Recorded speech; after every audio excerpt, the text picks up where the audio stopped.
Okay, I think we'll get started.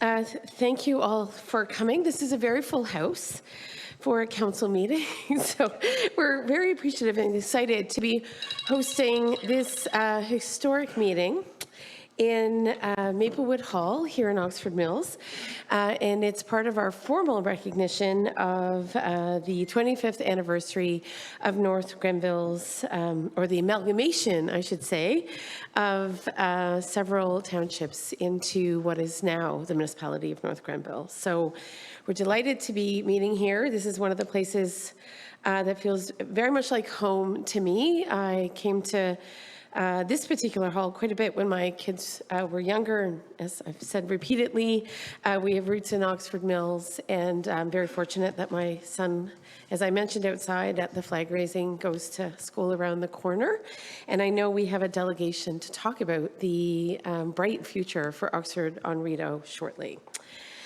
So before calling the meeting formally to order, we do want to remind people that in addition to this meeting here in Oxford Mills, we'll be also convening formal council meetings at the Bishop's Mills Community Hall on Tuesday, July 4th, the Birds Rapids Community Hall on Tuesday, July 25th, and we'll be having an outdoor meeting at the South Gore Pavilion in South Gore Park on September 5th. And then there will be a culminating event in late September, and we are so pleased that we've been able to invite all former elected officials that have served with the various townships, and of course are still with us and are inclined and motivated to join us for a culminating ceremony in late September. So with that, just like any other formal council meeting, we are live streaming and want to recognize the considerable tech work that went into ensuring that we could meet as we normally do with good accessibility for those who would like to watch virtually. So thank you. So as we proceed with the formal portion of our meeting, I will once again read the land acknowledgement, and this is something that we do not just at flag raisings where some of you were earlier, but at the beginning of every formal council meeting and committee meeting, we do read our land acknowledgement. The municipality of North Grenville acknowledges that the municipality operates on the unceded and unsurrendered territory of the Anishinaabe. We honor the historic relationship of the Haudenosaunee and Huron-Wendat peoples to this land. We recognize all First Nations, Métis, and Inuit who now call North Grenville their home, and we respect and support the need for cultivating a strong relationship with all Indigenous peoples. We also look forward to continuing this conversation and fostering the path towards reconciliation. So moving on to the approval of the agenda. Might I have a council colleague move? Thank you, Councillor Wilson. Thank you, Councillor Sullivan. Move and second the agenda as presented. Any amendments, colleagues? We're satisfied? I'll call the vote. All in favor, please. Excellent. Disclosures of interest. Any declarations of perceived or real financial benefit or loss arising from tonight's meeting? Seeing none, we'll move on. And it's my pleasure to invite our delegation to come forward. And I believe we have Katie and Mr. O'Neill here this evening. Is that right?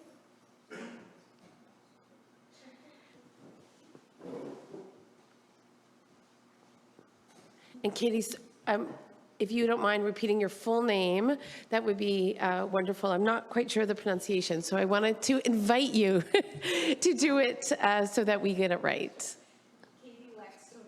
Okay, and if you could turn on the mics, please. See, just press those buttons.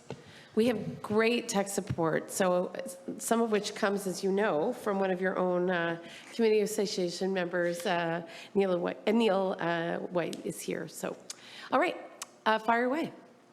Okay, I wrote things down because things happened a very long time ago, and a lot happened, and I wanted to make sure that I didn't forget anything along the way. So, yeah, I'm here to talk about our struggle with trying to keep our little school open. So in September 2016, the UCDSB announced a pupil accommodation review to address a surplus 30,000 pupil spaces. Oxford on Rideau was one of the named schools at risk of closure. On paper, it would make sense to close Oxford. The utilization was extremely low at less than 50%. Enrollment was declining, the facility condition index was moderately high, and there were enough pupil spaces at the remaining North Grenville family of schools. But what the numbers on paper failed to portray was that Oxford was the only truly rural school in North Grenville, and that families that chose to live rurally also chose to send their children to a rural school. A school with a family feel, a large outdoor space, and a small enough population to allow for daily physical education, not to mention a community hub for our small hamlet. To be honest, I think our group thought the growth that North Grenville was experiencing made it a no-brainer to keep Oxford open. At the time, Kentville Public School, prior to the new build, was at 125% capacity, and even the new building would open with portables. South Branch was slightly under capacity, but with Kentville on the precipice of exponential building growth, it stood to reason that in a short period of time, the North Grenville family of schools would be searching for pupil spaces if Oxford were closed. So we started the process as laid out by the Ministry of Education and the UCDSB. An accommodation review committee was formed, populated by other concerned parents vying to convince the board to keep their child's school open. Sean Barabee was the representative on the committee, and I was the backup. So like-minded parents sat around a table and all discussed why they thought their school shouldn't be closed. Do you see the inherent issue? We were all arguing on the same side, and were expected to establish suggestions to be submitted to the trustees of the board, all wordsmithed by a member of the board.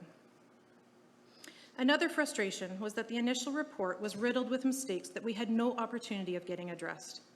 The report on one hand said the review was needed to alleviate the board of surplus pupil spaces, but on the other, the closure would free up capital to expand existing schools. There was a myriad of mistakes that made us question the accuracy of the numbers in the report.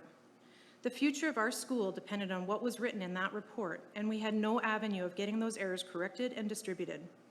We had no way of talking to the decision makers besides the superintendent to understand how busing worked or how they decided what schools got what programming, for example, French immersion, or even how they defined Oxford capacity, given half of it is occupied by the board. But we gave presentation after presentation. We had public meetings. We talked to our trustee. My husband, Brent, started a tech club, giving age-appropriate programming / tech classes to the whole school throughout the school year. Mr. LT became quite the hero in that school, and the kids would chant, "Robots, robots," when they saw him. We met with MPP Steve Clark, who was a vocal supporter of our school staying open until they transitioned from opposition to ruling party, and the tech club. We were even mentioned at Queen's Park, since our little school was a trailblazer at offering tech classes to an entire elementary school on a regular basis. Despite our best efforts, in March 2017, the board voted, with a very close 6-5 vote, to close Oxford on Rideau pending space at South Branch. This was an important caveat and may have provided a sufficient delay to allow the chips to fall in our favor. At the time, high school intermediate students were occupying some of the classrooms at South Branch while awaiting an expansion. One aspect that the board heard from a survey was that parents felt strongly that their children should not be in portables. So when the closures were announced, they made a concession that no closure would result in children in portables. Oxford wouldn't close until the expansion was complete. During that time, we continued to write letters to the board, started the tech club, and gave presentations, delegations when we could. We didn't attend all board meetings, but we'd try to view agendas and minutes and gave the occasional delegation. At one point, there was a board presentation that was going to show there was room at South Branch for Oxford students, but that item disappeared from the agenda prior to the meeting. We'll never know, but we like to think it was a result of our continued pressures since we also gave a delegation at that meeting. There were definitely points where we had waved the white flag and resigned to the closure. We were exhausted, frustrated, and couldn't fight anymore.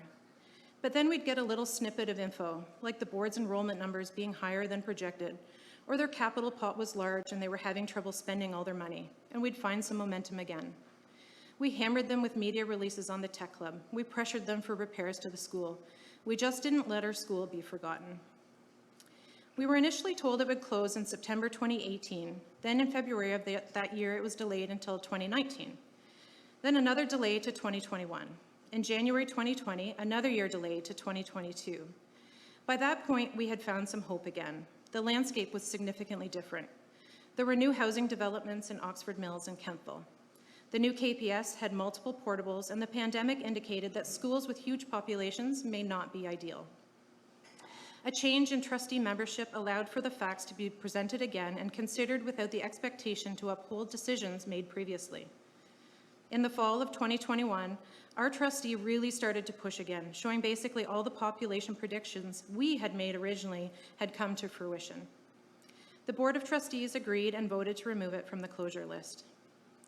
When approached to do this delegation this evening, there was a request to discuss the challenges that we faced.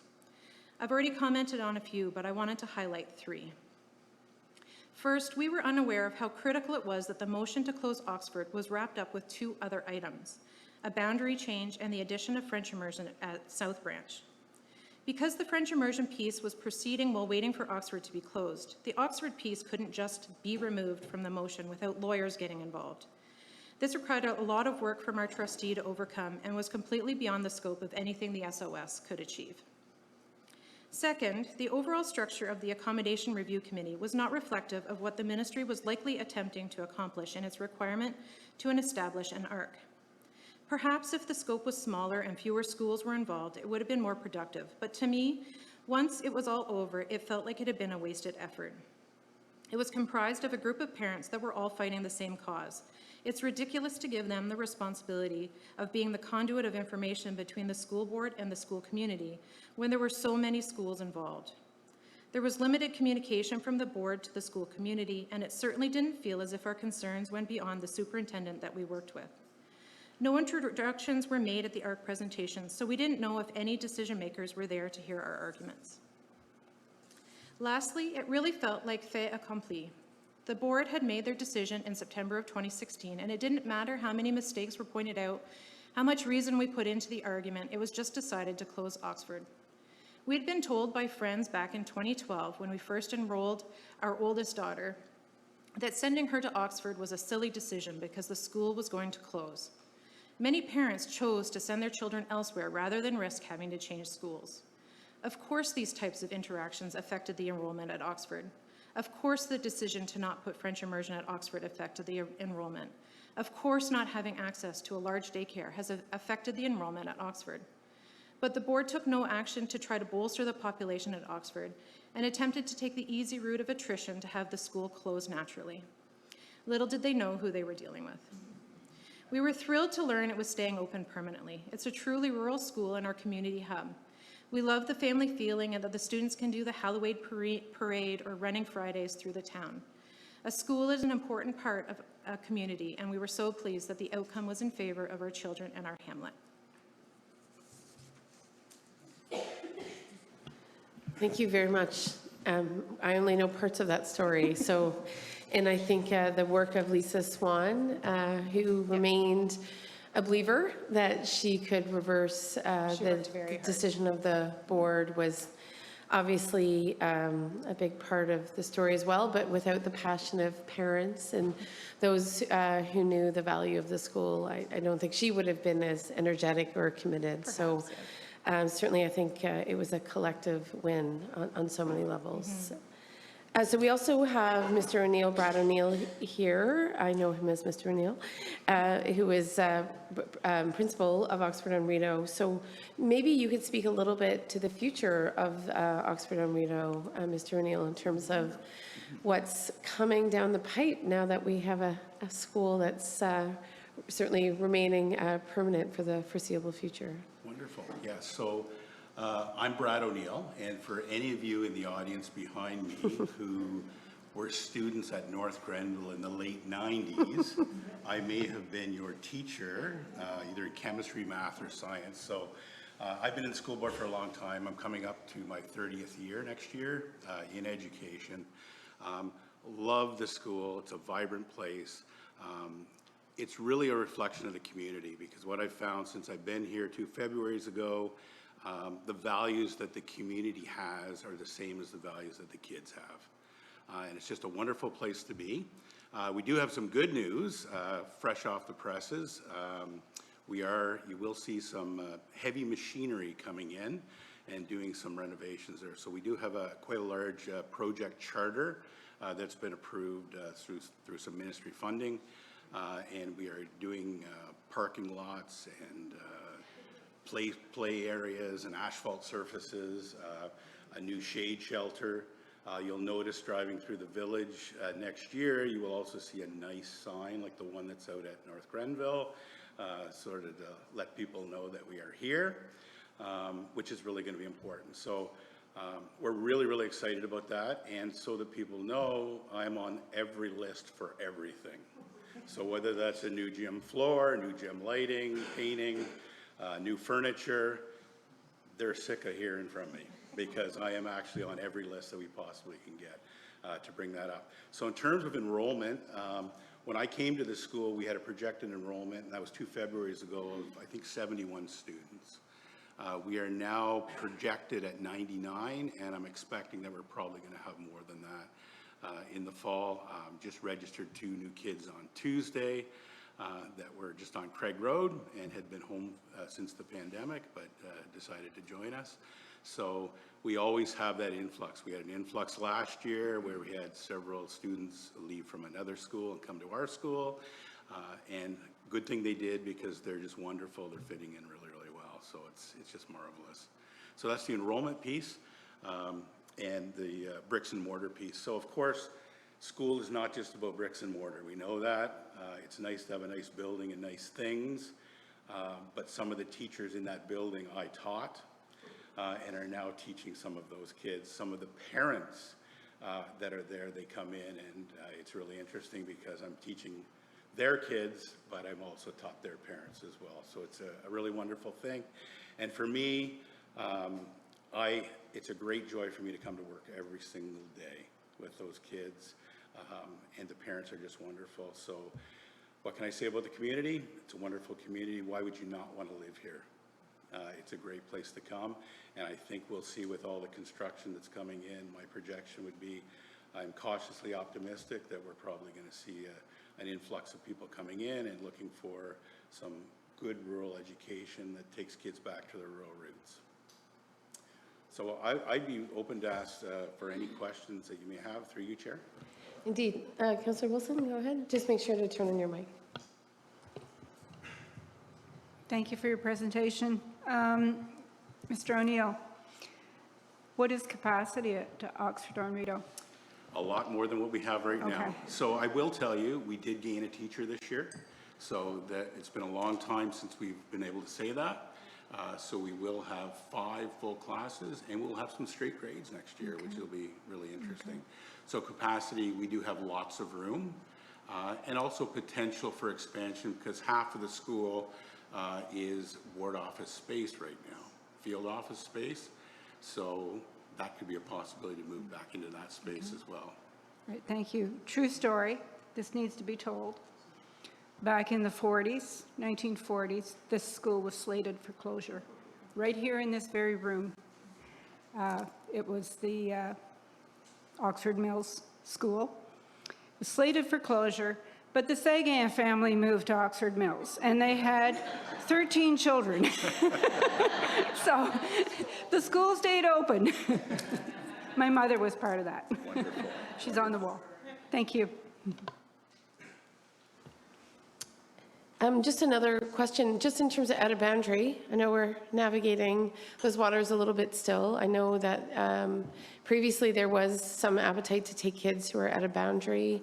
Does that remain the case, Mr. O'Neill? Yeah, so the way our boundary transfers work is as long as there's room in the school, then it's up to my discretion to do that. And as long as we can handle it, doesn't require more staff. So if it's a special education student, for example, who's cross-boundary, and it would require more staff, that could be an issue. And of course, transportation would not be provided cross-boundary, as you well know, Chair. As you well know, because sometimes William's a little bit late due to his mom's busy schedule. But certainly, and I assume as the school settles in to being a permanent educational option, then some of those things may evolve over time in terms of, on-site before and after care, busing. I presume those are live discussions with the board for the, foreseeable future in terms of your planning. Yeah, and as you well know, through you, Chair, the Leeds and Grenville Township is now taking control over all the daycares. So I don't know if you're aware of that, but there has been a sort of a pause on any new licensing through that process until they come up with their three-year strategic plan for daycares. So that's kind of a bit of a hold. I was expecting that would be done by the end of June, maybe into July, but I have not heard anything yet. Yes, you're right. The United Counties is presuming a responsibility, particularly for the $10 a day, right, child care program. So as a consequence, they want to be very rigorous in their planning and certainly have been wanting to be confident in their projections moving forward. But I too am eager to see that 3-year plan. And I think it will be coming to the United Counties Council shortly. And I look forward to having that conversation. So, because certainly in this area, and it's not just specific to North Grenville, but in a couple of pockets in the United Counties, the pressures on our childcare systems are real, and expanded spaces would be very helpful to many, many parents. Any other questions for Oxford and Rito? Well, we really appreciate you being part of our very special meeting in Maplewood Hall this evening. To Councillor Wilson's point, we are sitting in what was the old schoolhouse, so there's no more fitting a place to have this conversation. And we appreciate your commitment very much, Kathy. It was obviously a big effort and a big deal and a long struggle. So thank you for everything you did. Those fights are never easy, and you can't predict the outcome. So it's a really good news story, and many stars obviously aligned. So thank you again for being here, and thank you, Mr. O'Neill.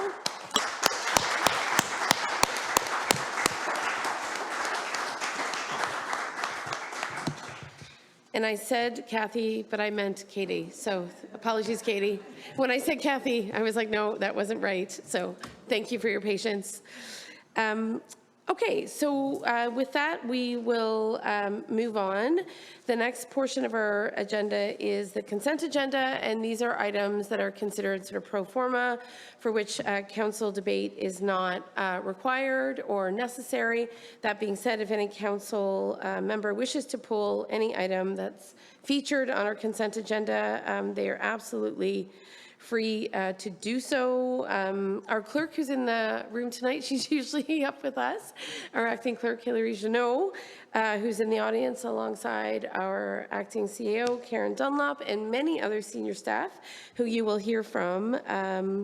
But in this case, Ms. Janot wanted to point out that under G3, colleagues, there was one resolution from CDAC to pursue the First Impressions Community Exchange Program. There was a robust discussion at CDAC about pursuing that, and that is featured on our consent agenda to move ahead. So if any council colleague wants that to be the subject of more discussion, then feel free to pull it. But there was overwhelming consensus at CDAC to go in that direction. So I'll look for a mover and a seconder for the consent agenda as presented. Councillor Strachan and Wilson, thank you very much. Any amendments to the consent agenda? Seeing none, I'll call the question. All in favor, please. Good, thank you.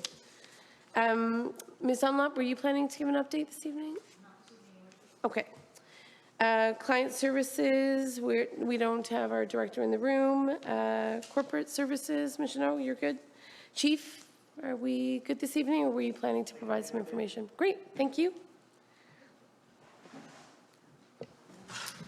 Thank you, Mayor Packford. Good evening to you and council and everybody in the audience this evening. Just a couple quick updates for council and the public.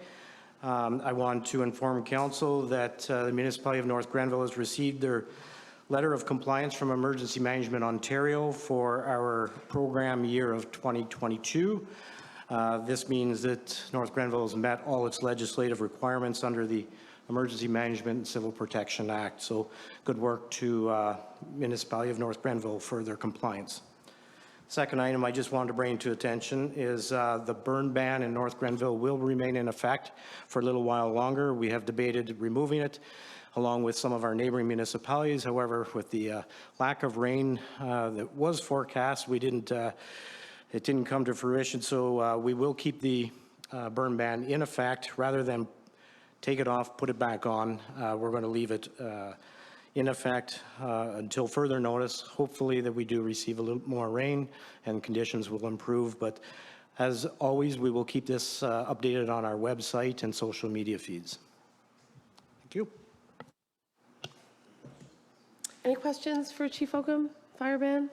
We know it may impact fireworks, but we're not going there yet. Is that right, Chief Oakham? That's correct, but we're very hopeful that Mother Nature is going to bless us. Okay, all right. And I'm sure you have some fire service volunteers from this area. Is that correct? That's correct. We've had some requests in Greater North Grenville, so we will have some volunteers coming to this area to participate in some of the activities as well as in the Kempville area. Excellent. Yep. Thank you.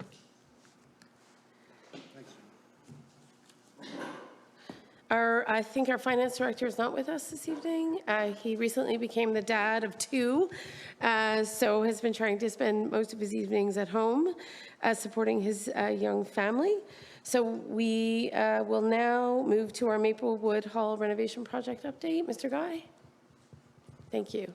And we should say it's a little bit unusual that the directors wouldn't face certainly the audience, but just by virtue of the setup this evening, we had to restructure things. So I'm sure Mr. Guy can turn around if at any point he's not audible, but I think the AV is working well. So welcome, Mr. Guy.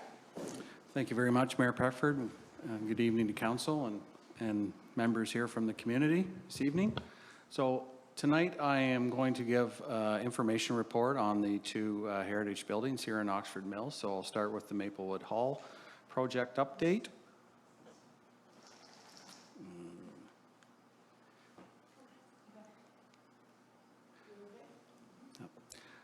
So the municipality entered into a contract with Heritage Grade to retain to complete repairs and rehabilitation work on the Maplewood Hall building at a cost of $314,624.64. Our budget was $350,000 for this project. So it entails repairs and rehabilitation to the concrete walkway, which you've seen the front of the building. The walkway is complete, as well as the steps. The steps have been repaired at the entrance, the main entrance to the Maplewood Hall. And next will come the railings at the front and back of the building. We have soffit and fascia repair, window rehabilitation, which will include new storm windows, roof repair, copula repairs, which will first entail a structural review of the copula before any repairs can be done, and some stone repointing. Timelines, as I mentioned, work has already begun in mid-June, and the expected completion date is the end of September 2023 for all the repairs that I mentioned. And that is the update for the Maplewood Hall project. Colleagues, any questions on Maplewood Hall? I think we'll wait. You'll wait? Yeah, I think we'll wait for the audience members to ask questions at the end. They might have some. Sure. Yeah. Okay. But no questions from council at the time? Okay, great. We'll move on to the Oxford Mills Town Hall project updates. Sure. Will it come up, Hillary? Okay. So yes, with respect to the former Oxford Mills Town Hall, where we're at with this facility, we enlisted DDG Services to complete a detailed building assessment in 2022, which was done. We then retained the services of DDG to provide architectural and engineering services to rejuvenate the building at a cost of $58,552.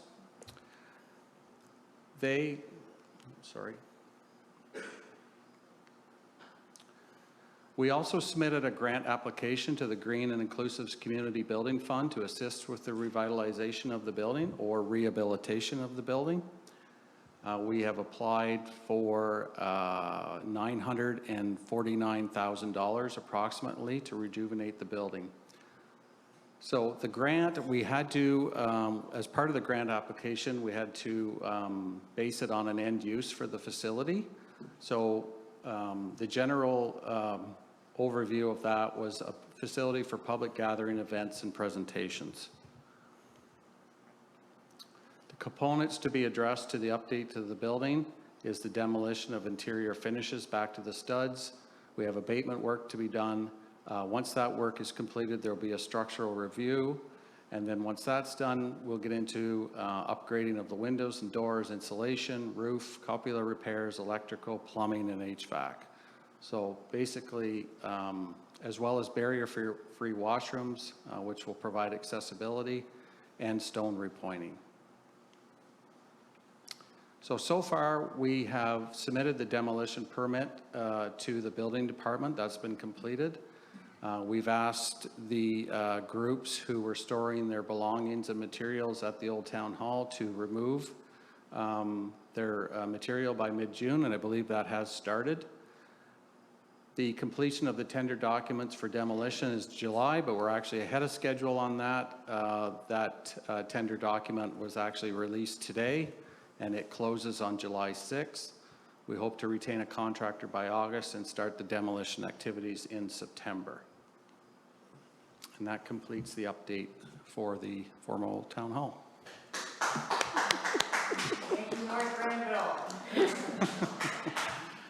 So I understand that there may be questions from members of the public, and as opposed to waiting until the end, which is customary because we're doing this in a special way on a special evening. If there are any questions from the members who are here this evening from the public, you're welcome to ask them, and I can repeat them into the mic so that they can be captured for the live stream. Any questions for Mr. Guy in terms of the fate of these buildings? Yes, go ahead.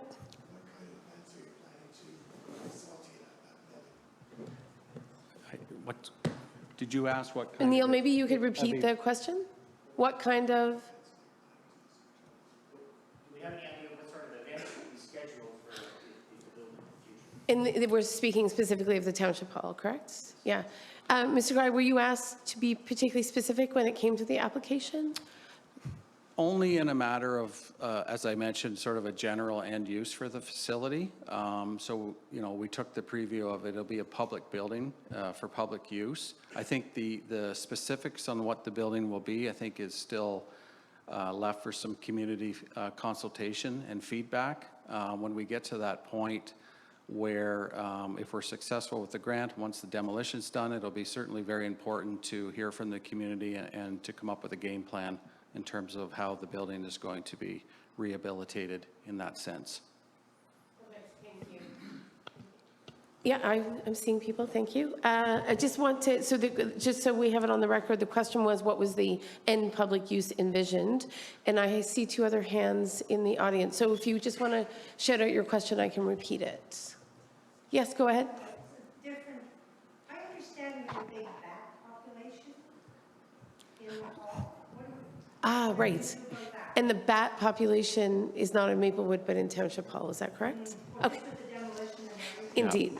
Okay. So the question is, how are you planning to address the bat population? So that will be all part of the demolition and abatement work as part of the demolition contract. Once we receive a contractor, that'll be part of their work, is to do that sort of bat abatement and then the bat guano abatement. Great. Okay, Mr. White, go ahead. What do we anticipate the occupancy of the building will be? So the question is, what do we anticipate the occupancy to be? I presume this is somewhat dependent on, potentially dependent on the grant, but over to you, Mr. Guy. I think again, it goes back to the end use of the facility and what it ends up being. Public use of the building, it will depend on how the building is. If the second floor is maintained, which I believe is what the goal would be, to create a barrier-free access to the second floor. And then we would, once it's through the building department, the end use of it is a public building, they would decide on the occupancy and in terms of the total number of people that would be allowed in the building based on the use of the building. Okay. All right, good. I know this building doesn't have the historic designation that next door does, but will the materials be sensitive to its historic nature? Absolutely. Do you want to just repeat the question, Mr. Guy? Both buildings will be rehabilitated back to its historical value. Heritage Grade is experienced in rehabilitating historical sites, so that's one of the reasons they were retained. And then when do you expect to hear about the status of the grant application that's been submitted? We received an email, I would say about 3 weeks ago, looking for additional information, just budget numbers and it's kind of a little bit more detail on the end use for the facility. So we replied and gave that information out. So it's in the evaluation stage at this point, but no real timelines on when we'll find out whether we're successful or not. Okay, thank you. Any other questions from council colleagues? Council Barkley? I just want to expand a little bit on the end use questions that have been asked. Our first priority was to protect the building from any further damage or deterioration. And so that's why we have to remove, we have to do some interior demolition in order to do some abatement work. As Director Guy suggested, that in order to apply for the grant, we had to suggest a certain end use. Certainly, it'll be a public use, but we're pretty far away from determining what that would be, and that would involve, you know, extensive consultation with the community, the broader community, as well as, you know, Oxford Mills. So that's the next stage that we need to do is conduct consultation surveys to find out what's the best public use of this building. And if I can add to that, some of you may recall that we did a community consultation exercise back in 2016 on the, one of the buildings that was discussed was the former Oxford Mills Town Hall. So there were a number of sort of suggestions that came out of that consultation exercise, and I think it will probably be a good idea to review that at the time and update that and see where we go from there. Good. I see one other hand. Go ahead.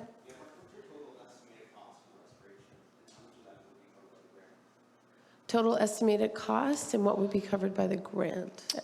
The grant that we put in was a little over 1.3 million, and I think we were asking for 984,000 of that.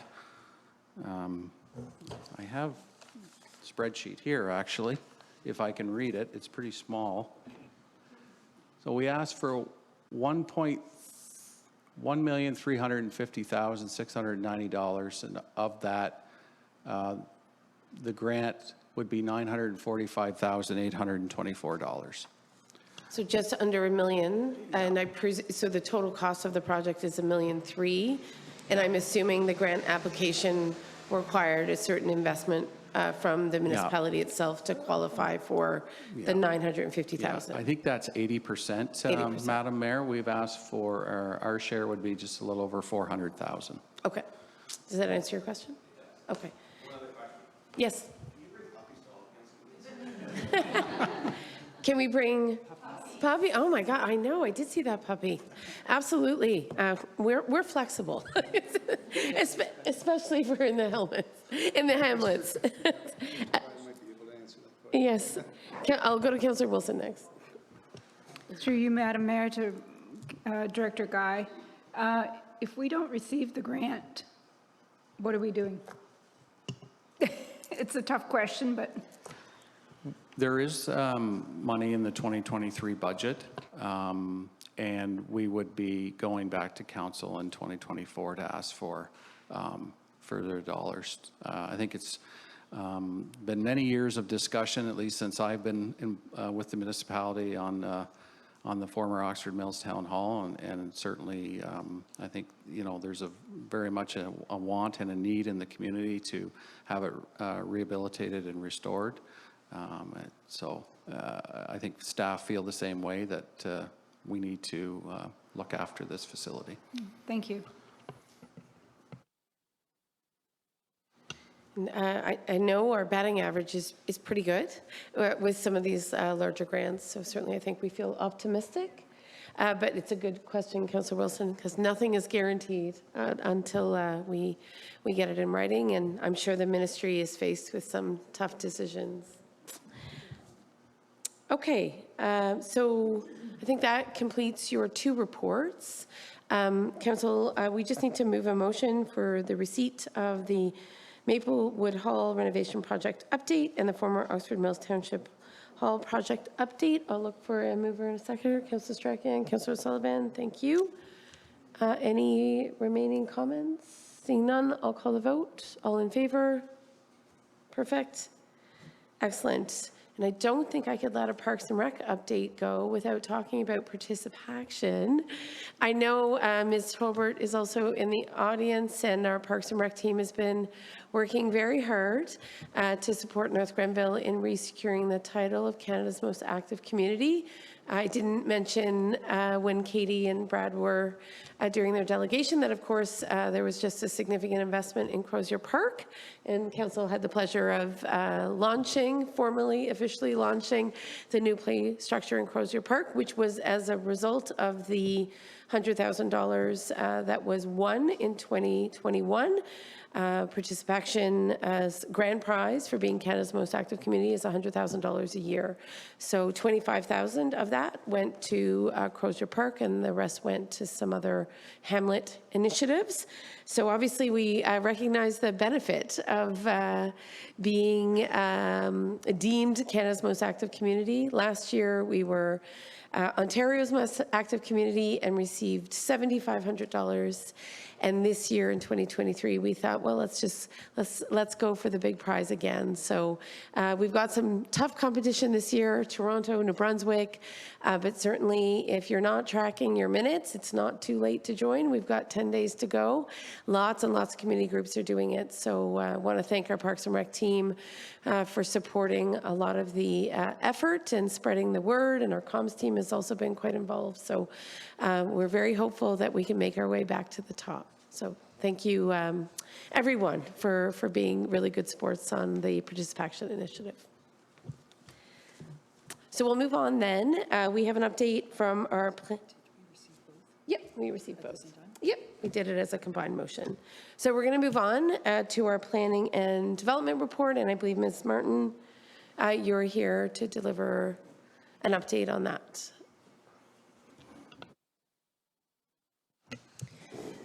Good evening, Council and Your Worship. So I'm here this evening to ask Council to support a new position within the Planning Department. I will say that the Planner 1 position itself isn't a new concept. We've had a Planner 1 before, but we're looking to add an additional resource within our department to support the ever-growing development that's happening within the municipality. I'm not used to having my own clicker. So just a little bit of a breakdown for Council's benefit and for members of the public. On average, the municipality receives just the following breakdown of applications. So 20 zoning bylaw amendments, 3 official plan amendments, typically 3 applications for plans of subdivision, 15 minor variances, 15 severances. I'm going to put the caveat that severance applications are growing. And with the upcoming changes from the province, if they should be implemented, we anticipate that to significantly increase, as well as 15 site plan applications. The Planning and Development Department is the first point of contact for any individual looking to do a project, whether it's at the individual level, additional residential units. We had a good discussion about that at the last council meeting, to developers looking to undertake a project. So we are the point of contact, and we are the overseers of the process. So we're the go-between between all the departments internally, including external agencies, on development applications. Those are managed through manpower. We don't have any software to help us track that, so it's a lot of individual time on the part of staff to go through and manage our applications on a day-to-day basis. A few other things that I wanted to highlight is that more recently we've had more strategies come on board, including the implementation of our affordable housing and housing strategies, which Council received a fulsome presentation on last week. We are also responsible for the implementation of 11 of the 21 key objectives identified within our strategic plan that directly involves planning resources. And we're also seeing an increase in regards to just notice of motions and recommendations from council and from advisory committees that creates additional workload for the department. That also includes items that are outside of our annual work plans. Planning and Development also supports 4 of the 12 advisory committees, including Agriculture and Rural Affairs, Community Economic Development, Heritage, and Housing. I also want to put the little caveat that our planning clerk also provides administrative support to the Property Standards Committee, although that's more of an as-needed when we receive an appeal under a property standards process. So in our department currently, there's myself. I'm the Director of Planning and Development. I am a land use planner by trade. We have our Deputy Director of Planning, who's also a planner and acts as that capacity. And we have a planning clerk who provides administrative support, and by just the position and their qualifications would not be considered a land use planner in the true sense. Not saying that their work isn't important, they certainly do a lot of work in helping support the efforts of our department. So we did a bit of a landscape check with our neighbors. So we looked at similar sized municipalities to see what their staffing complement was. We looked at their growth rates. And as you can see here, I call it the surrounding small urban municipalities outside of Ottawa. On average, there are about 2 planners within the department, which works out to an average of about 1 planner for about every 7,000 people. That's a non-director position. So in North Grenville, we currently only have 1 planner who's a full-time dedicated planner. Although I do support the department myself, as a director, I have many other responsibilities, including overseeing building and bylaw, which have their own demands of my time, and rightly so. So we're averaging about 1 planner for every 18,000 people. You can throw about half of me in there, but there's a lot going on, and it's exciting. And I will say, like, every day that we come in, and we have a fantastic team, and we're always excited by what comes forth, and getting to discuss individual projects and working with the community. So lots of enthusiasm there. So what would the Planner 1 position support? So more recently, planning has taken over the zoning review. No surprise in my presentation last week to council, we've seen an increase in the number of building permits coming through. So helping with the zoning review on those applications, especially where they're becoming more complex. They would help support minor variances and minor zoning, help with the day-to-day inquiries, assist with our advisory committees, help with research, and to help with severance review. On average, it takes us 2 weeks to do a fulsome severance review, including doing the background research as to whether or not we could support a severance for a property. So I put together some financial considerations for council. So in our budget currently, the planning division has just over $73,000 that we set aside typically for students. We did not hire students this summer, but it would be anticipated that these funds could be used to cover the position of a Planner 1. We could hire a Planner 1 on contract for the remainder of the year. However, the caveat is that oftentimes it's harder to attract a planner for such a short period of time. Most are looking for more of that longer term job security and employment. So within our wage grid, a Planner 1 position is at level 5 on the pay grid and has a salary range between $54,000 and just over $68,000. That does not include benefits and pension. So like I mentioned, we could hire this position as a contract for the remainder of the year, but planning would like to see it be a permanent position moving forward. So as it does implicate future budget years, I do need council approval before I can make a decision, before we can move forward and hire a person on full-time. Some additional financial considerations is that we will also be reviewing our development fees as it relates to our processes. It has been quite a while. I've been with the municipality for just over 4 years now, and there has not been an increase to our planning fees. Certainly, we are due for an increase to actually reflect the administrative time that goes into managing our applications. So this could bring in some additional funding sources to the department to help cover off the cost of having another full-time equivalent position. And we could also divert, so typically we do include student wages within our budget annually. That's something that's consistent. We could also divert some of those funds that we budget for annually into the full-time position. I do want to note that Planning Division has previously had 2 full-time planners in addition to the Director of Planning in the past. This certainly was maintained from the period of 2017 through to 2020, and I believe they've had 2 planners for a little longer than that. I just couldn't pinpoint the date. 2017 was the earliest that I could determine that the position, that there were 2 planning positions within the department.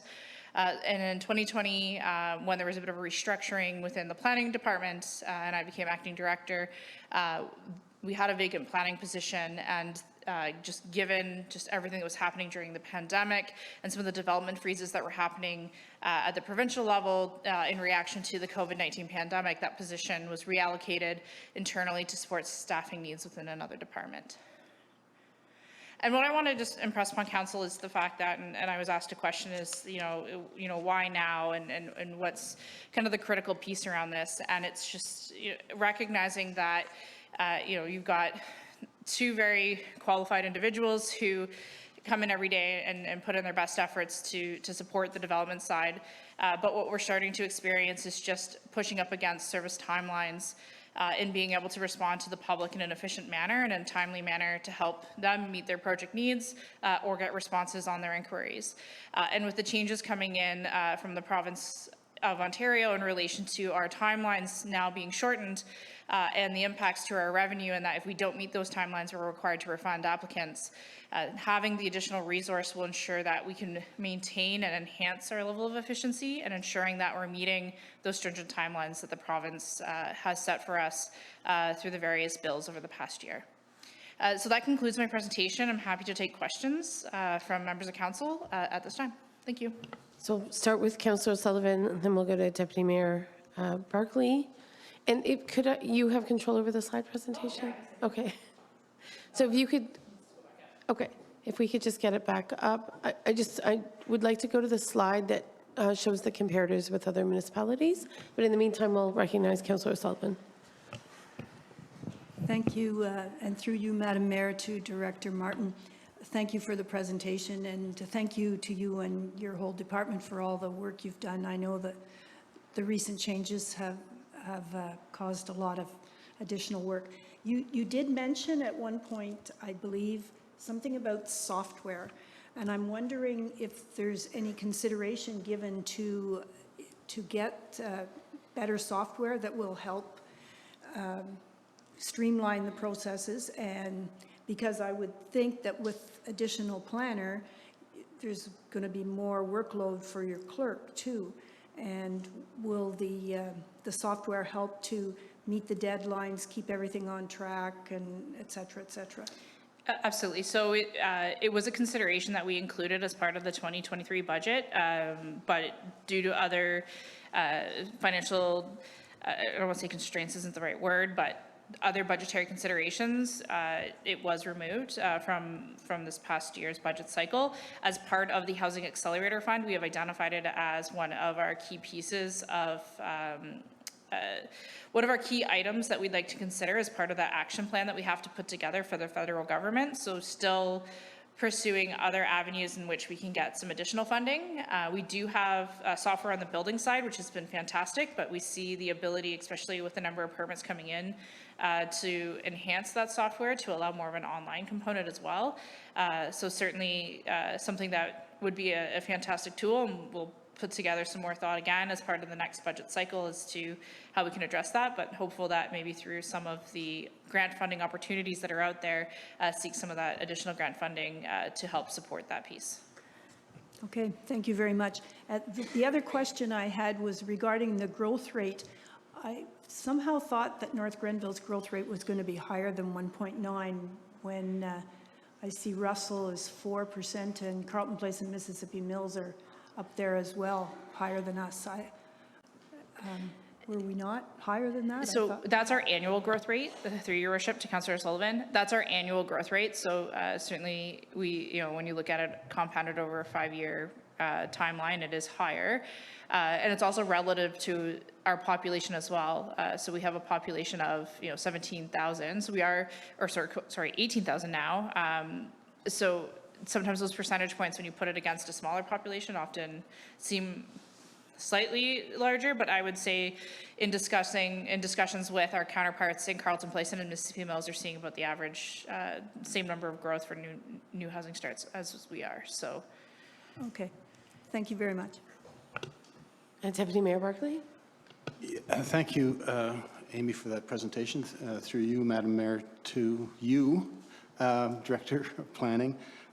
So what we're looking at is, without affecting the 2023 budget, we are hoping to engage a full-time temporary planner, although that's challenging to attract someone. And for 2024, you're proposing that we budget for a full-time permanent planner. If we wanted to have a full-time permanent planner right now, where would we find the money? And maybe this is a question for the CAO, I don't know. Is it possible to find the funds to contract someone immediately to a permanent position? Or If I might, I think any decision that implicates the 2024 budget cannot be made until we're discussing the 2024 budget. If you're looking to ask Director Martin if we could commit to a one-year position that would cross over into 2024, maybe that's a different proposition, but Sure. I don't, unless it would be a reserve draw, but we're not, we once that position is operational, we need to confront the realities of funding that position as part of the 2024 budget. I think Deputy Mayor has understood you to say that you could post for a temporary position that has the possibility of becoming permanent once the 2024 budget is adopted versus committing to this position in perpetuity now. That obviously narrows your pool of candidates because lots of people aren't going to come on board for a temporary position. I understand it's a very competitive environment for planners. Planners are very busy, and you can see our competition is often growing more quickly than we are, in fact. So I don't mean... to your point, yeah, we kind of unwrap the 2023 budget, but to your point, could we advertise for a full-time permanent position now rather than a temporary position and find the money out of reserves to... I think that Ms. Martin is asking council to consider pre-committing ourselves to this staff position in the 2024 budget prior to those budget deliberations. Okay, great. So I think that's what ultimately you're requesting. Certainly it's council's purview to look at it another way and accept that the resources exist within the department.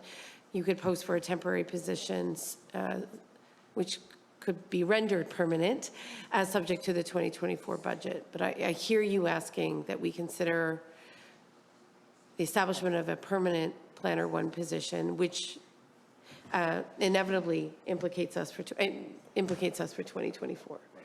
So I'll recognize Councillor Strachan. Through you, Madam Mayor, on the same topic, you have 73,000 allocated in this year's budget, but they were earmarked for part-time employees, for students. And have students been hired? no. So you have 73,000 outstanding in this year's budget that has not been used. Could that money not be allocated, instead of calling it for part-time positions, for a full-time position? And then we have a full-time position going forward? So through your worship to Councillor Strachan, the issue is that I certainly could hire a position, but if I make it permanent, there's implications in the budget going on down the road. So I certainly can reallocate those funds for part-time student positions and create a contract position. The issue is that carrying forward, it's not a full-time approved position. It'd still be considered contract. So looking for council to, support the position so that over the long term, it would then just become part of our normal budget. So like, it's partially a reallocation of funds to hire a full-time employee, but I wouldn't be in a position to offer full-time employment given that it hasn't been committed through the channel of the budget process. Well, and I think the clarification is you have funds for a year position, right? Like that budget envelope that exists for your students funds a one-year position effectively. Correct. But if you were to hire in August, then as of next August, there would be a need for the 2024 budget to ensure that there's funding for the next year if it was indeed a permanent position. So I think Ms. Martin is asking that we commit to the addition of this planner staff in such a way that it will be part of our 2024 budget commitments, if you will. So Yeah, I that's understand correct. that that's the request. That is correct, Your Worship. Okay. So again, it's certainly council's purview. I think there are obviously advantages to advertising for a permanent position because I think you'll get a better talent pool. That being said, it's really up to council whether or not we want to go in that direction at the present time. Just, I guess, to finalize what I was saying is that I guess you're, in the 2024 budget, you're going to be coming to us asking for a permanent position. So when we get there, we would have a conversation about the permanent position that we could be having now to start with somebody right away and allow them to continue, I suppose. I know we're committing money for next year, but in the end, I think it probably amounts to the same and we would wind up with a better candidate to start with, possibly. Deputy Mayor?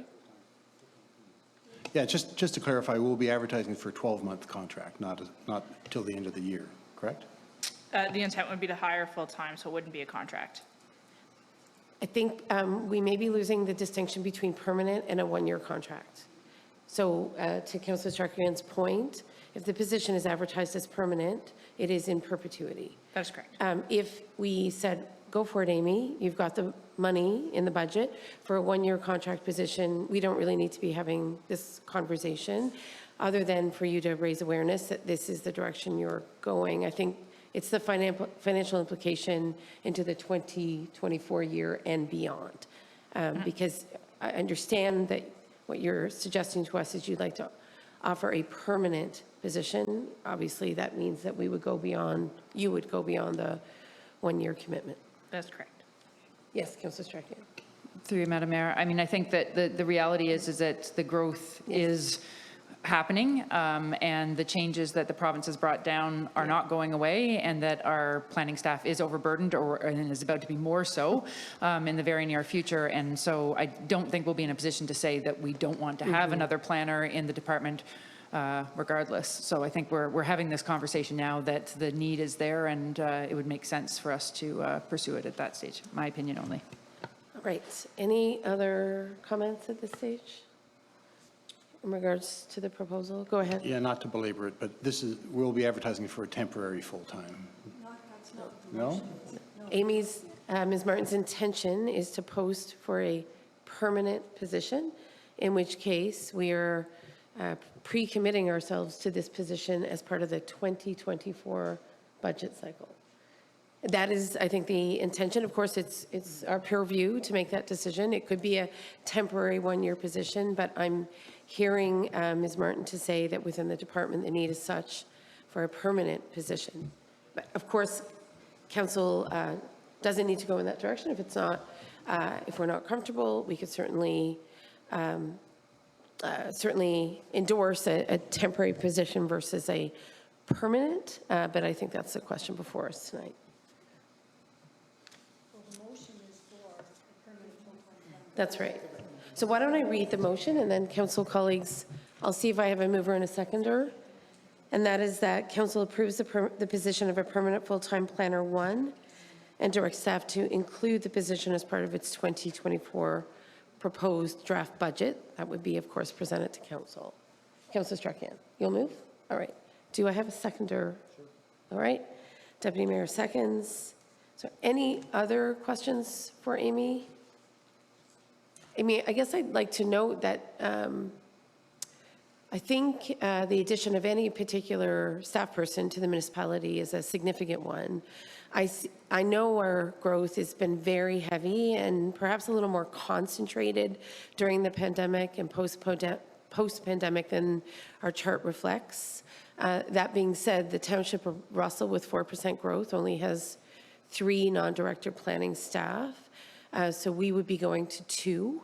And certainly I would appreciate a very close evaluation of how we optimize the addition of that person so that we don't necessarily need to go to 3, because I'm not sure we'll ever get to 4% growth. I don't foresee that that's in our future. So if we add this position and it is permanent, I'd like to see how the planning community and certainly those who are building or looking to sever or looking for rezoning in North Grenville are benefiting from that position, with the hopes that we can keep our staffing complement there unless we were to see, a growth rate that was similar to the Township of Russell. And I've never heard that we'll be, growing at that rate, certainly for the foreseeable future. And is that your understanding of North Grenville's growth projections? Thank you, Your Worship. Yeah, I anticipate that we'll continue to see that strong 2% area growth. Yeah. Certainly on the pre-consultation side, we're continuing to see strong interest in development in North Grenville. Developers meeting with us without any property, just wanting to get into North Grenville. So we'll continue to see that strong growth rate that we've maintained over the last decade. Yeah. Okay, so to, I think, answer my own question, your expectation is that North Grenville's rate for the foreseeable future is likely to hover around that 2% a year?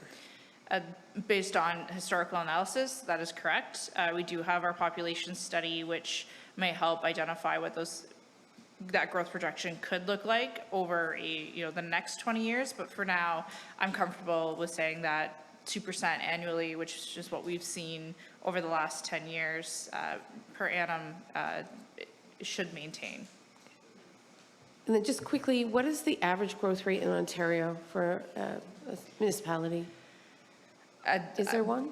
We're above the provincial standard. I'd have to look up the Stats Canada number for the province of Ontario as to what that growth rate is. Okay, and do you know what the provincial standard, if you will, is right now? What's considered good growth? I think that's my question. I'm not really certain as to the standard that the province has. Other than that, we're above the growth rate of the province of Ontario. Okay. In general. So our population influx is higher than what would be the case for the province overall. That's correct. So we are seeing a disproportionate amount of growth in North Grenville. I wouldn't say disproportionate, but I would say certainly we are seeing a higher rate of growth than what the average would be considered across the province of Ontario. Okay. Okay, great. All right, so questions on the table. I'll call the question, I'll call the vote unless there's any other concerns. Seeing none. All in favor, please raise your hands. Thank you.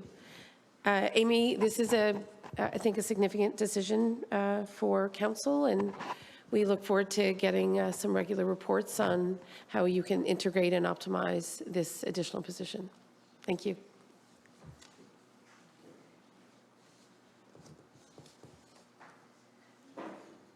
Good. So we'll move on.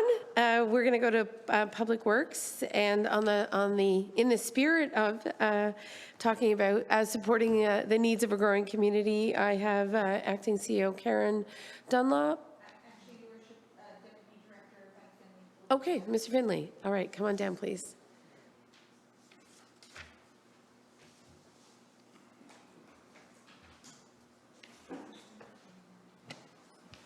Thank you, Your Worship. My report this evening is a bit of a trend, as you've commented on, and we can clarify some of the discussion that was just had. So the Water and Wastewater Division, part of the umbrella of the Public Works Department, is looking for a full-time engineering technologist position. Although the Water and Wastewater Division falls under the umbrella of the Public Works Department. We are unique in a way that we are self-funded through user fees. The revenue generated through water and wastewater bills is what funds the Water and Wastewater Division. There's no tax implications as part of our division. And currently, as we've grown and as we've tried to become a bit more proactive rather than reactive to infrastructure demands, we are looking for additional technical review help or support. Currently, there is no technical support in the division itself other than the manager, myself. We do pay for but borrow some technical help from the Public Works Department, which is about 15% of one full-time position being funded through the Water and Wastewater Division. With the growth, with the infrastructure demands, 15% of technical help, we're finding needs to be increased, and the recommendation that we are making is a full-time position to help with that. So I'll go through. Again, some trends that the Director of Planning has already identified. We are seeing within the service area of the municipality, development applications are a lot more complex. We are currently using technical staff from the Public Works Department to help complete water and wastewater reviews. We are hoping that this additional full-time position would provide the benefits from the department as a whole and bring up some time from the technical staff that are trying to help the Water and Wastewater Division. They can focus on the public work needs, and we can have the technical review for specifically for water and wastewater infrastructure. And of course, although there's lots of development with new infrastructure, we do have an existing part of our water and wastewater infrastructure that is aging. We still do have some infrastructure from the 40s and all the way up to current. In order to provide reliable service for the residents using the services, we are again being proactive in putting out maintenance programs, capital replacement programs that we're hoping to have technical abilities to issue contracts, release tenders, also follow through with the tenders, and making sure we can keep our infrastructure current without service disruptions or limited service disruptions, and update that aging infrastructure to continue to service the residents using it. So that's the main two roles that we are expecting out of this position. It would be to improve service delivery for development applications without relying on the technical staff of the Public Works Department, as well as planning, coordinating, and implementing operational and capital maintenance programs that we continue to develop to ensure once our infrastructure is in, we can update the aging infrastructure and also keep it all running for proper service. So the financial considerations for this, again, what we mentioned is the Water and Wastewater Division is funded through user fees. It does not rely on municipal property taxes, so this position would be funded through those user fees. We currently, through our rate review and approved rate review from 2020, have $740,000 in the 2023 budget to transfer to reserves. Now, this is for capital maintenance projects. What we're looking at is the technologist position is a level 7 on our pay grid with a salary range between $65,000 and $81,000. We would look to draw from that reserve as part of this year's budget to finalize that. However, it would be incorporated into the user fees moving forward. This also, once we reviewed that draw from the transfer to reserves, it wouldn't have any impact on the approved capital projects for this year. So there's no change in our current program by drawing from this reserve. That is the report, and I am happy to answer any questions. For the clarification, just because there was a lot of discussion on the last, it would be a full-time position that would move forward. Part of what we do anticipate to look at, our last rate review was approved in 2020. The intent would be the next rate review would undergo in 2024 for implementation in 2025, which is our typical 5-year review of our user fees. Okay, thank you. Council colleagues, any questions? Go ahead, Deputy Mayor. Thank you, Mr. Finley. Through you, Madam Mayor, to you. So how soon would you want to post this job and, hire someone? Would it be this year, or would we wait till 2024? Through your worship, the intent would be to post this year. The intent is to use the basis of the existing engineering technologist position that we have, although we do have to make some tweaks so that it focuses on water wastewater division, because currently the roles are a public works driven role with support to water and wastewater. So once we could finalize that, we would look to post that this year as soon as possible to try and get that support in and go from there. And where would that money come from?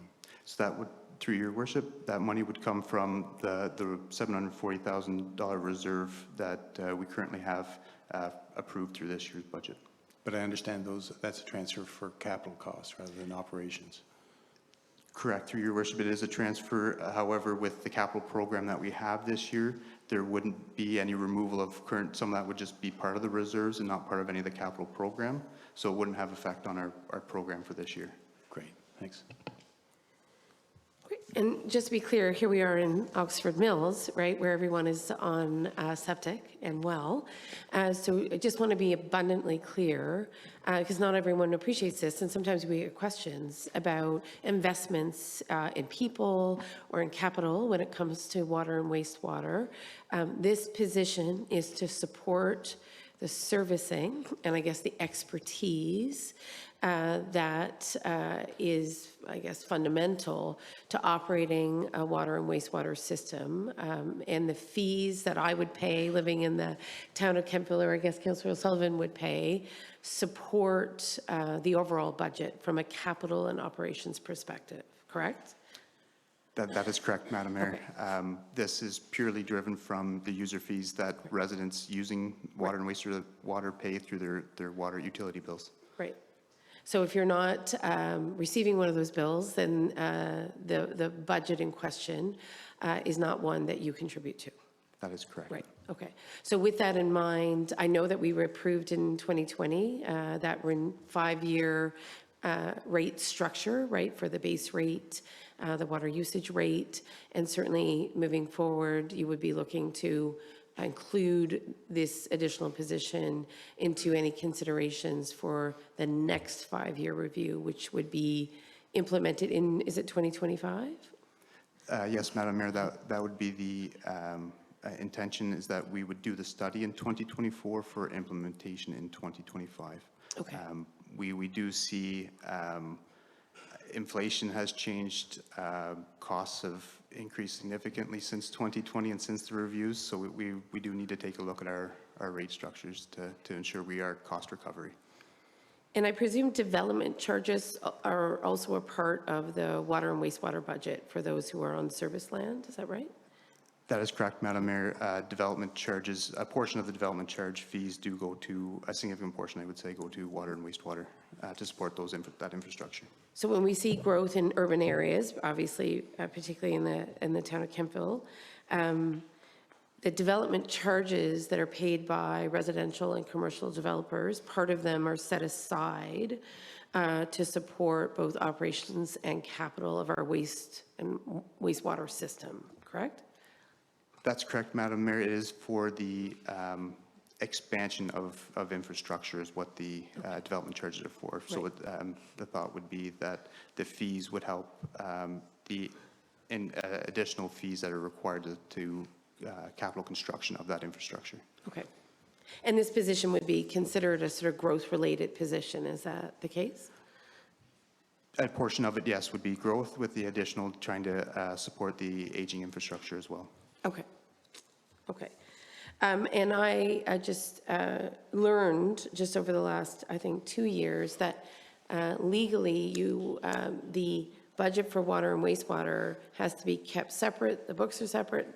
It is its own budget from which the municipality cannot borrow for other projects. It's a very discrete and contained budget line. Is that, can you confirm that's the case?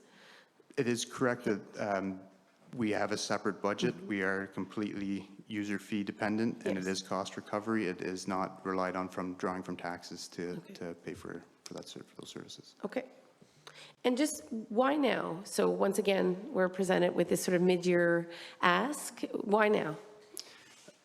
So what we're seeing, Madam Mayor, is again the two sides of kind of what we're looking at is the increased growth. What we've seen last fall is the province actually downloaded approvals from infrastructure from the provincial side to the municipality.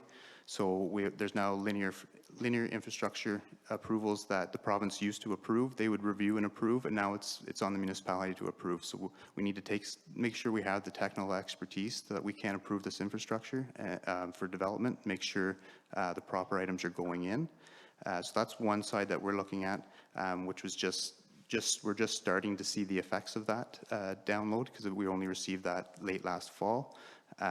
The other piece is as we continue, again, trying to upkeep our infrastructure, we need that in-house expertise to be able to issue smaller tenders, smaller repairs, and keep those projects moving that currently, just with myself trying to administer that as well as manage the rest of the division and the growth, it's becoming more difficult to get those projects seen through to completion. So we're looking for that support as well. Okay, council colleagues, anything else? Councillor Sullivan? Thank you, Madam Mayor, and through you to Deputy Director Finley. When you mentioned development charges, and recently we've had a change in development charges and who has to pay them for affordable housing, secondary residences, et cetera. How does that affect money that is to go directly to water and wastewater management? Do we not get any from new development then? If the development charges are waived, does that mean all of it? We don't get anything for development that requires new water and wastewater infrastructure? Through you, Madam Mayor, I would have to confirm on which items were waived. I think it's item specific, so I may have to defer to the Director of Planning on some of that. That's more their realm than mine on the development charge side. Okay, thank you. Okay. Yes, so quickly, so development charges aren't waived in all projects. So for affordable housing projects, they've been waived, not-for-profit housing. And when you implement a new development charges bylaw, there's a phase-in, a 5-year phase-in. So it's a 20%, 15, 10, 5, up until the full rate's in. So currently, from an impact perspective, we already waived the development charges for affordable units. So we're not going to see an impact there. It's going to be down the road when it's the phase-in value, or should the municipality in the future have decided we didn't want to waive development charges for affordable units, we no longer have that ability to address that. Thank you. So if development charges are waived on any project, then there is no money from that project that goes directly to water, wastewater infrastructure that's required for the development. Is that correct? So where they're waived, that is correct. So we don't collect the development charges for that, of which water and sewer is around about 50% of the total development charge that we do collect. They are the higher rates, if not a little more than 50%. So there is an impact when we aren't collecting development charges or where they are reduced in regards to just the amount that is brought in that would have typically have gone to the growth related piece on the water and sewer side and the other buckets of funding in which we collect development charges for. So So any expenses that are related to the development for water and wastewater would be borne by the users or the ratepayers, not the general taxpayer base. Correct, that's the way the setup would be at this point. It's rare that we would see a development, a residential, all commercial developments still have to pay their development charges because the affordability clauses are specific to affordable units. We've never seen a project that was exclusively 100% affordable units except for Habitat for Humanity. So apart from that, any residential development that comes forward, from what I understand, where there's that 15% dedication to affordable, the development charges are waived on those units, but On the 85%, right, repay. of the remaining units, which are non-affordable, would still be compelled to pay for the development charges. So while I think it's definitely, it is a factor when you're looking at affordable units, I think it would be rare that we wouldn't derive some development charge benefit from a particular residential development. And all commercial development straight up pays their DC charges. Okay, thank you. Okay. Anything else, council colleagues? Thank you, Mr. Finley. So we'll read the motion. I turn the page. That council approve the position of a permanent full-time engineering technologist for water and wastewater and direct staff to include the position as part of the 2024 budget. So I'll look for a mover and a seconder. Deputy Mayor, Councillor Wilson. Any final comments from council on this? Okay, I'll call the vote. All in favor, please. Good. Okay, that carries. Thank you, Mr. Finley. All right, I think we're nearing the end here. I think we have one last piece of substantial business, and that is the transfer station blue box program. And Ms. Dunlop. Madam Mayor, engineering technologist and Shipman is here. Okay, Mr. Shipman, come on down. I should say I know that some of us understand the complexity of this initiative. So it's been a long time coming, Mr. Shipman. We're hopeful that we can stick with you through the presentation and get you to where you need to be. Thank you, Madam Mayor and Director Dunlop. So I'm here before you once again to talk about some blue box materials. This one's not quite as intensive as our last discussion. This report recommends that Council authorize the Director of Public Works or their designate to sign an agreement with Circular Materials Ontario to continue the collection of blue box materials at the Oxford Mills transfer station. Once it is confirmed that the municipality carries the required insurance. Staff are currently working with our carrier to determine if we meet these requirements.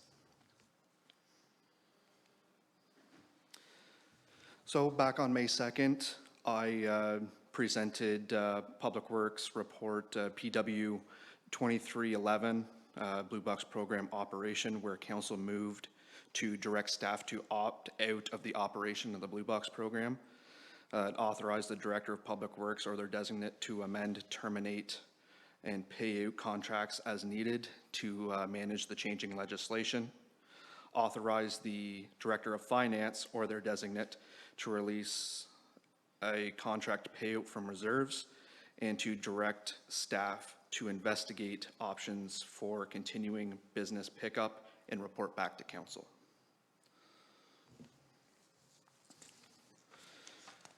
The key points of this report, the municipality would be responsible for operating the blue box material collection program at the Oxford Mills transfer station in the same way that it is now until December 31st, 2025.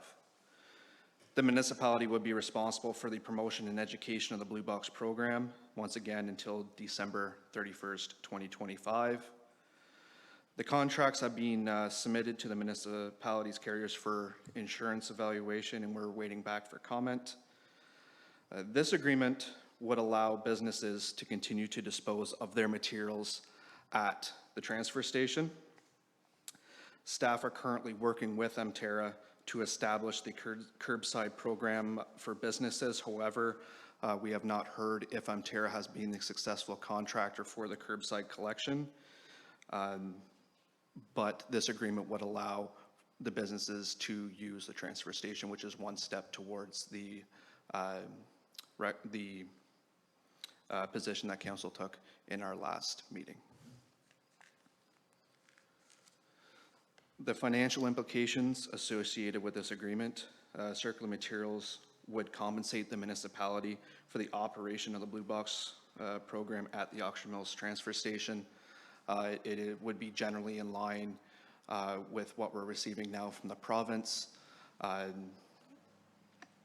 And that information is detailed in the contracts.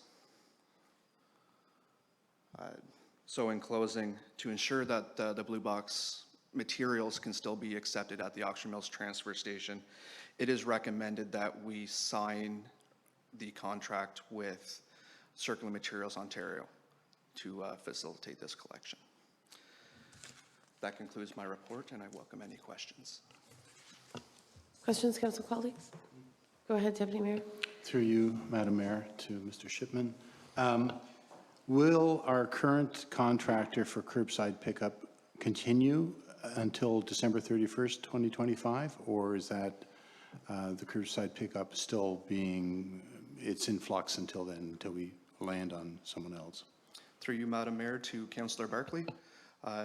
That is still in influx right now. I have requested that Emterra keep me in the loop as to the status of that contract. CMO has indicated to me that that is their preferred option, but we have not heard anything concrete at this point.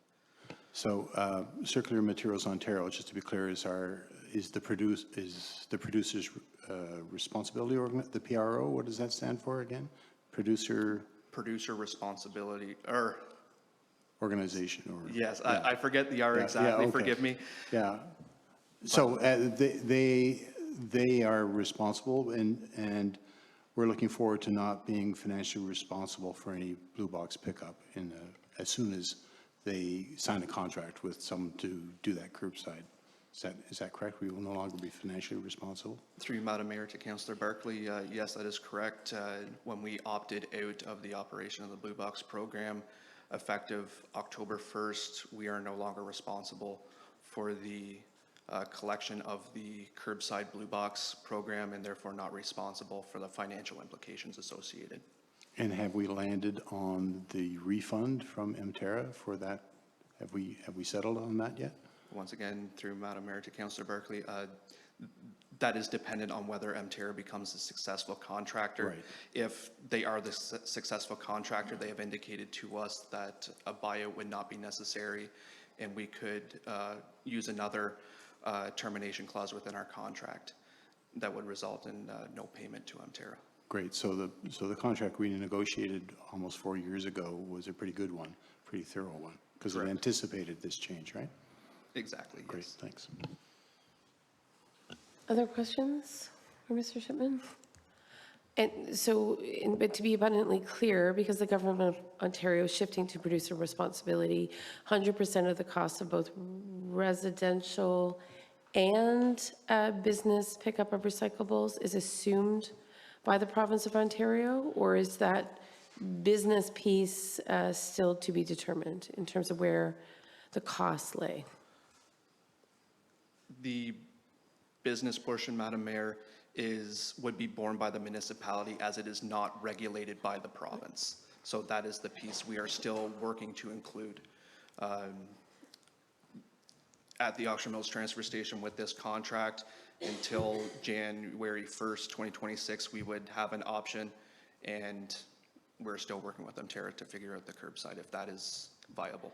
In terms of business pickup in particular? Yes. Right. So that's the hanging chat, if you will. So the piece that wasn't contemplated by the government of Ontario was the recyclable waste produced by the business sector. Yes, Madam Mayor, that is correct. And I anticipate I'll be back with another report to to finish off that piece as well. Okay, excellent. Okay. So we'll leave it there. The recommendation is that council authorize the Director of Public Works or the designate to sign an agreement with Circular Materials Ontario to continue the Blue Box materials at the Oxford Mills transfer station once it is confirmed that the municipality has adequate insurance coverage. I'll look for a mover and seconder. Councillor Wilson. Councillor O'Sullivan, thank you. Any final thoughts? Seeing none, I'll call the vote. All in favor, please. Good. That carries. Okay, so I think we're nearing the end. Colleagues, most other items here were adopted as part of the consent agenda. I note the receipt of the Rideau Valley Conservation Authority Board of Director minutes. I just want to note that Councillor Strachan is chair of RVCA recently as of February, and Councillor Wilson sits on the South Nation Conservation Authority. So just quickly, any updates from either association?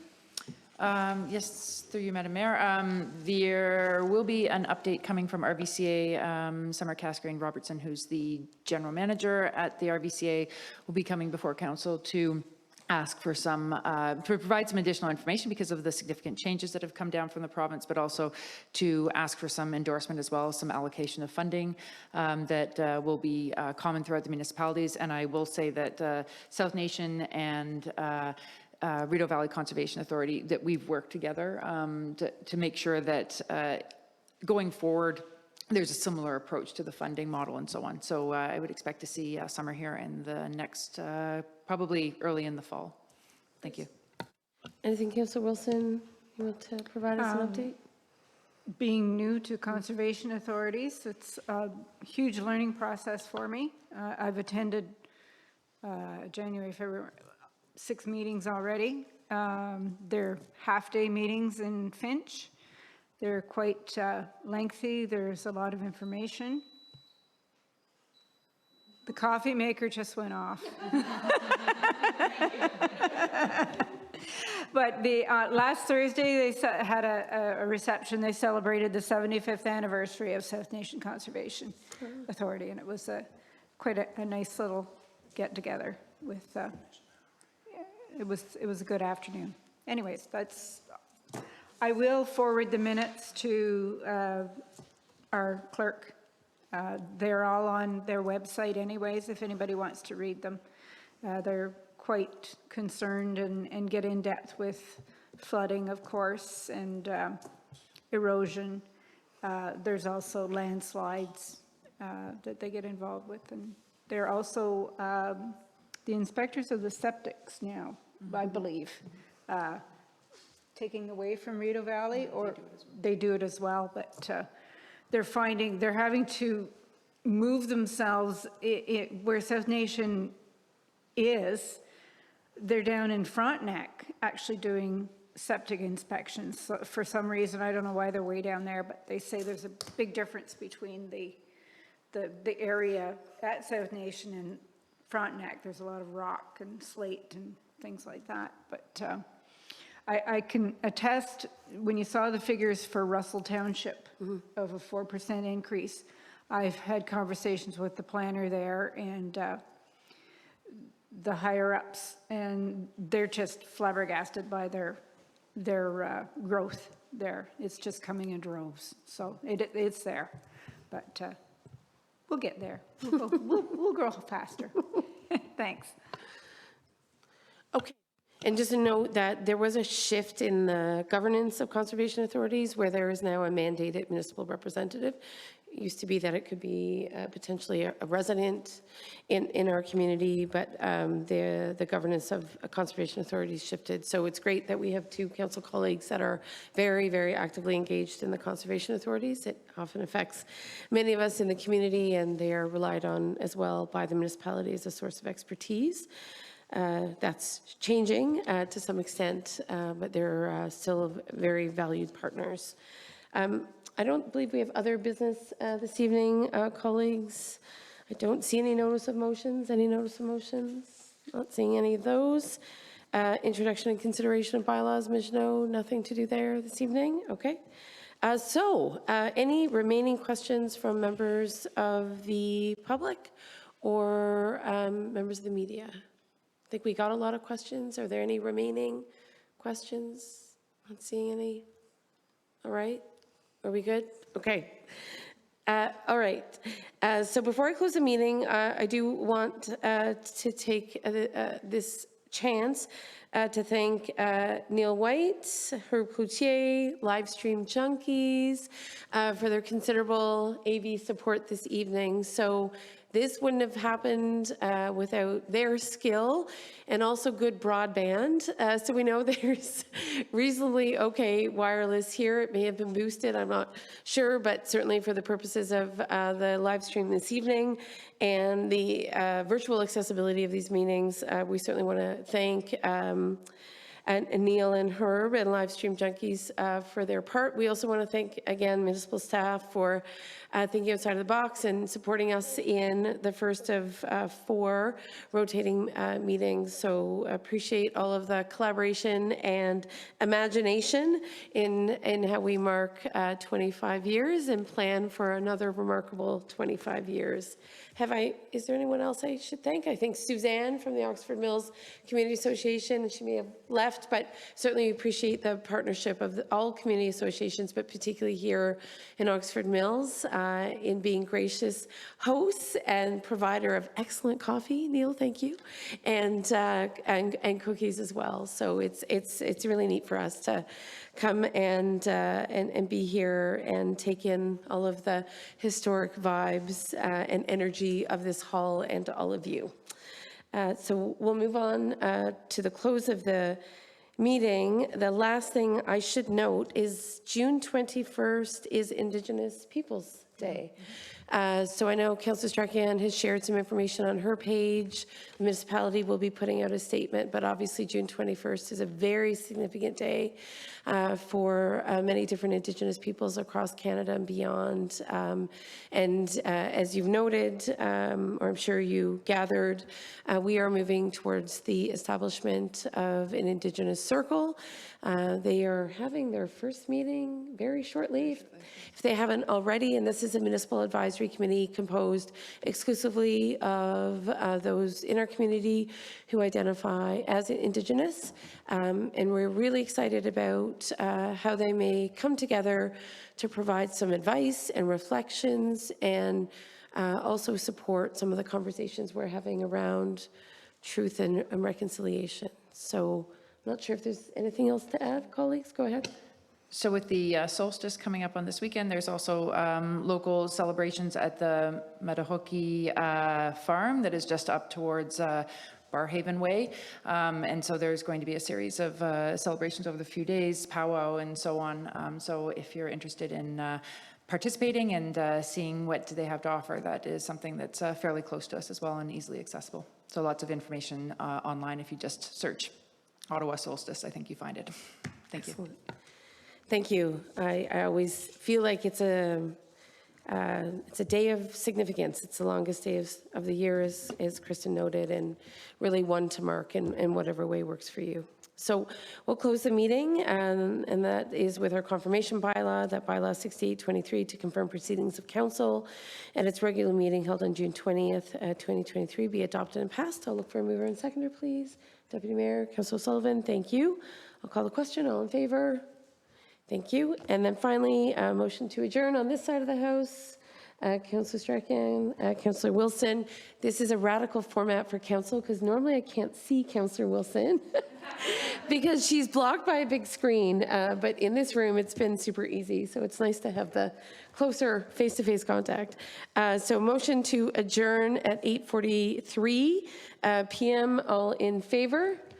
Meeting is adjourned. So thank you to all of you for being here.